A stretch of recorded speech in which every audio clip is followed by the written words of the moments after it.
तो दोस्तों आज की कहानी हम स्टार्ट करते हैं। इस कहानी का टॉपिक है किसी ने चुराई दुर्गा माँ की आँख। तो चलिए वीडियो को शुरू करते हैं। माता रानी, हे माता रानी, देखिए आपकी बेटी दुर्गा क्या कर रही है।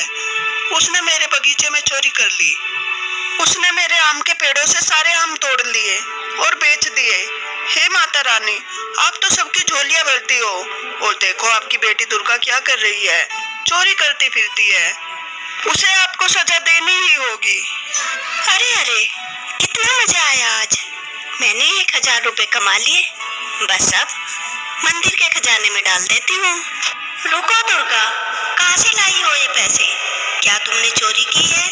अगर तुमने चोरी की है तो तुम्हें इसका दंड अवश्य मिलेगा। नहीं नहीं माता, मैंने चोरी नहीं की। उस रामलाल ने सारे आपके आम के पेड़ों पर ही तो कब्जा कर रखा है और सारे आम बेचकर सारे पैसे खुद रख लेता है। मंदिर के खजाने में एक भी पैसा नहीं डालता। तो ये चोरी कैसे हुई? मैंने आपके पेड़ों के ही तो फल बेचे हैं माँ। नहीं दुर्गा, तुमने चोरी की है तो इसका दंड तुम्हें अवश्य मिलेगा। तुम पूरा एक दिन मेरा मुख नहीं देखोगे। नहीं नहीं माता, ऐसा मत बोलिए। मैं आपके बगैर एक दिन तो क्या, एक पल भी नहीं रह सकती माता। मुझे ऐसा दंड मत दीजिए।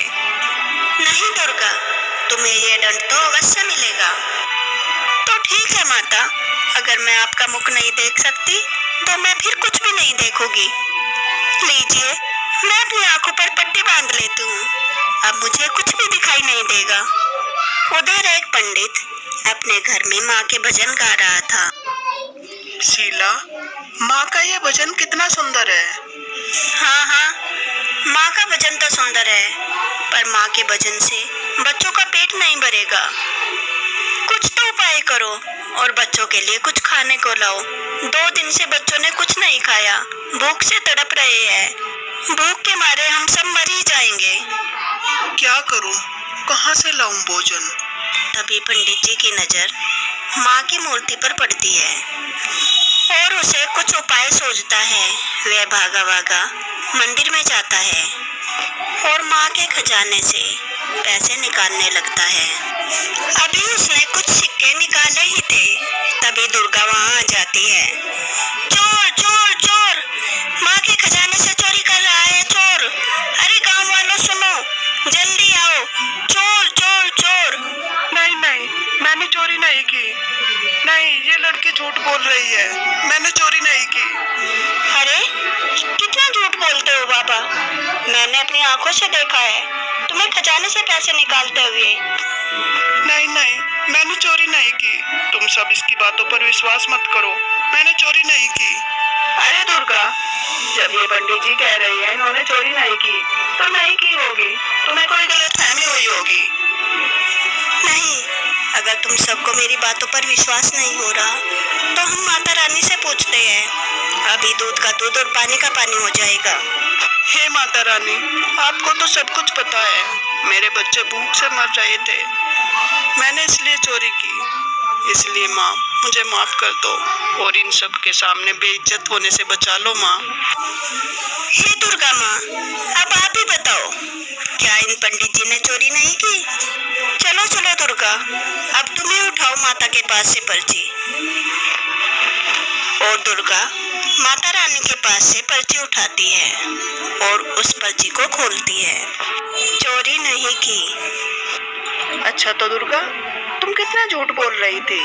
अब तो माता रानी ने भी बता दिया कि पंडित जी ने चोरी नहीं की और तुम इन पर झूठा इल्जाम लगा रही थी। चलो चलो भाई, सब अपने घर चलो। और सभी गांव वाले और पंडित जी अपने घर वापस चले जाते हैं। अच्छा माता, अब तो आपको मजा आ गया होगा ना सबके सामने मुझे झूठी बनाकर। आपको तो सब पता था कि पंडित जी ने चोरी की है, फिर उसका साथ क्यों दिया? मेरा क्यों नहीं? मुझे क्यों सबके सामने झूठी बना दिया? आप सब कुछ देख रही थी और आपने झूठ बोल दिया। अब आपको भी दंड मिलेगा, जैसे उस दिन आपने मुझे दिया था। दुर्गा, मेरी बात सुनो, मैंने क्यों पंडित जी का साथ दिया? नहीं नहीं, मैं कुछ नहीं सुनूंगी। मैं भी आज आपकी आंखों पर पट्टी बांधूंगी, क्योंकि आप सब कुछ देखते हुए भी अनजान बनी रही। आंखों पर पट्टी मत बांधो, नहीं तो अनर्थ हो जाएगा। और दुर्गा माँ की एक नहीं सुनती और माता रानी की आंखों पर पट्टी बांध देती है। अभी एक तांत्रिक को अपनी सिद्धियों से पता चल जाता है कि इस समय माता रानी की आंखों पर पट्टी बंधी है। जाओ, इस समय माता रानी की आंखों पर पट्टी बंधी हुई है। अब तुम माता रानी की आंखें चुरा सकते हो। इस समय माँ कुछ नहीं कर सकती। और रमेश माँ की आंखें चुराने के लिए निकल जाता है। वह जाकर माँ की आंखें निकालने लगता है। तभी दुर्गा को एहसास होता है, नहीं, ये मैंने क्या कर दिया। मैंने माता की आंखों पर पट्टी बांध दी। मुझे लगता है घोर अनर्थ होने वाला है। और दुर्गा दौड़ी दौड़ी मंदिर की तरफ जाती है। जैसे ही दुर्गा वहां जाकर देखती है, एक आदमी माता रानी की आंखें निकाल रहा था और वह आंखें लेकर भाग जाता है। दुर्गा उसके पीछे भागती है, लेकिन वो दुर्गा को चोट पहुंचाकर भाग जाता है। दुर्गा बेहोश हो जाती है। जैसे ही माता की आंखें लेकर वह अपने घर पहुंचता है, उसकी बीवी और बच्ची वहां पर नहीं थी। रामू, रामू, सीता और प्रिया कहाँ हैं? बाबूजी, आपके जाने के कुछ देर बाद ही प्रिया बेटी का एक्सीडेंट हो गया। मालकिन और प्रिया बेटी हॉस्पिटल में हैं। क्या क्या कह रहे हो रामू?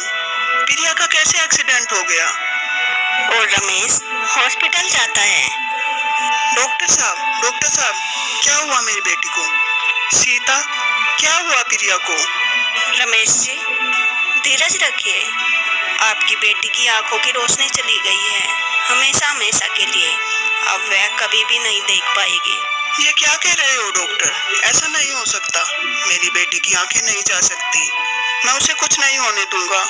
मैं उसे बड़े से बड़े हॉस्पिटल में दिखाऊंगा। उसे इलाज के लिए अमेरिका ले जाऊंगा।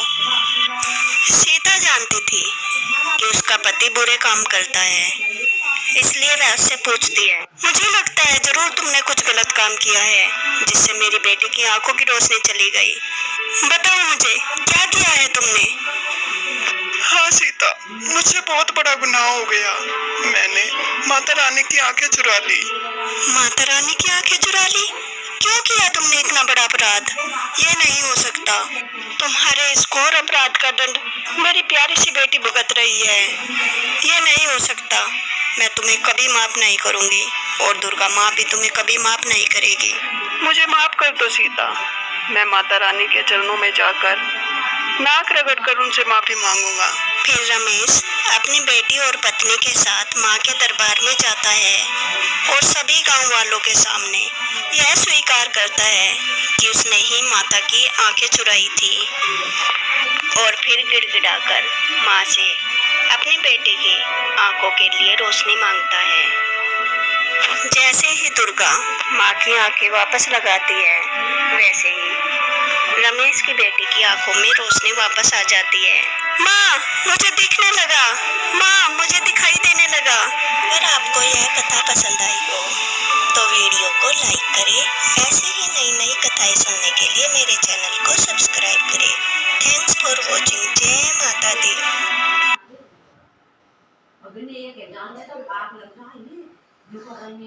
दोनों नाग लगा, फिर दोनों बोल नहीं,